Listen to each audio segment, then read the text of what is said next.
देखिए ये बहुत दुखद है। बच्चे त्याग रहे हैं माँ बाप। बहुत दुख होता है, पीड़ा होती है जब हम ऐसी घटनाएं देखते हैं।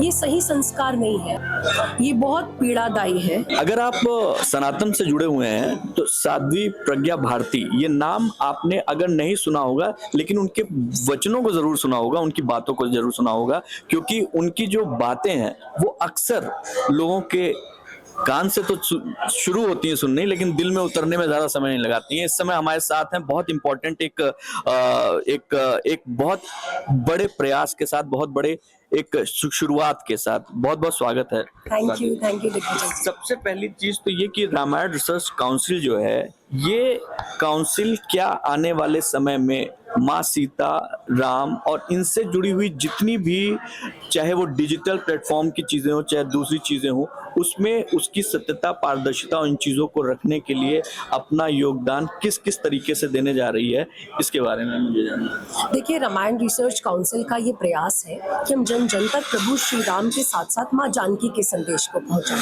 क्योंकि हम सभी जानते हैं कि भगवान राम का मंदिर बना बहुत सौभाग्य की बात है। हमने अपनी आंखों से देखा, 500 साल के लंबे संघर्ष के बाद बना है। और वो दिन मुझे भूलता नहीं है दिग्विजय जी, आपको याद होगा हम सभी कितने भावुक थे उस दिन।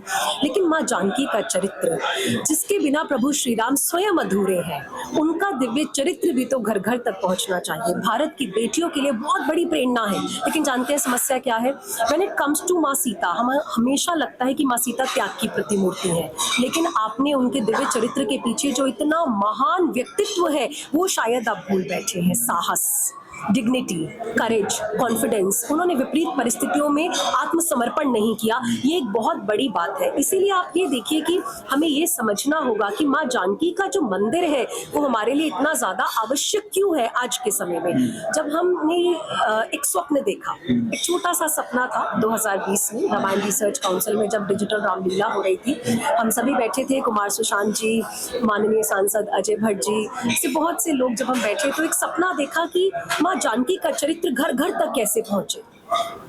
उस समय राम मंदिर की चर्चा हो रही थी। तो जब राम मंदिर की चर्चा हो रही थी तो पहले राम मंदिर के ग्रंथ पर कार्य किया गया। कोरोना काल का समय था। जी बिल्कुल बिल्कुल, कोरोना काल का समय था। चारों ओर नेगेटिविटी थी। लोगों को यही नहीं पता था कि कब इस पृथ्वी से चले जाएंगे, क्या हो जाएगा। अपनों को हम अंतिम अंत्येष्टि देने नहीं जा पा रहे थे, है ना। वो एक बहुत डिफिकल्ट पीरियड था सबके लिए। तो ऐसे में डिजिटल रामलीला, पहले रामायण रिसर्च काउंसिल लेकर के आए। उसके बाद जब हमने सोचा कि प्रभु श्री राम का जो इतना बड़ा दिव्य व्यक्तित्व है, युवा पीढ़ी तक कैसे पहुंचेंगे। आपने मूवीज में देख लिया, उसके बाद आप भूल गए बिकॉज आप फिर एंगेज हो गए। तो उसको आप कैसे लिपिबद्ध करें। तो हमने सोचा कि ऐसा किया जाए कि कुछ, जिससे कि जिन लोगों ने बलिदान दिया है, कार सेवकों का जो त्याग है, जिन्होंने गोलियां खाई है, जो सत्य है, स्टैटिस्टिक्स है, वो युवा तक पहुंचे। तो ग्रंथ का निर्माण हुआ जो 2025 में ही अभी संपन्न हुआ है। It took us almost 6 years to complete that. ठीक है। उसके बाद अब आपने चर्चा करी माँ जानकी की। देखिए, माँ जानकी का संदेश, जब ये स्वप्न देखा, हम लोग बैठे थे, चर्चा चल रही थी कि माँ जानकी पर भी तो मंदिर होना चाहिए। एक ऐसा दिव्य भव्य मंदिर जो मात्र मंदिर ना हो, ईंट पत्थर गारे से बना हुआ ना हो, जहां पर संस्कारों की पाठशाला, जो शोध केंद्र हो, जहां पर पूरे विश्व से लोग आए, जो विश्व नारी केंद्र बने। नारी को जो उसका अधिकार सदियों से नहीं मिला है वो मिलने जा रहा है, सबसे बड़ी बात है। और उसकी प्रेरणा स्रोत कौन है? माँ सीता, माँ जानकी स्वयं। This is the whole objective. ये संस्कार की बात की मैम, अभी एक खबर बहुत दिल को छू लेने वाली, दुखा देने वाली आई हरियाणा से। सोनीपत में तीन बेटियां अपने पिता के पास, पिता का अंतिम संस्कार हुआ, वो वृद्धाश्रम में थे। उन तीनों बेटियों में से किसी के पास समय नहीं था कि वो आए। वो वीडियो कॉल पे देखती हैं और वीडियो कॉल पे वृद्धाश्रम वालों से कहती हैं कि हम 5100 रुपए डाल देते हैं, आप ही जो करना है कर दीजिए। ये क्या है? देखिए, ये बहुत दुखद है, ये बहुत पीड़ादायी है।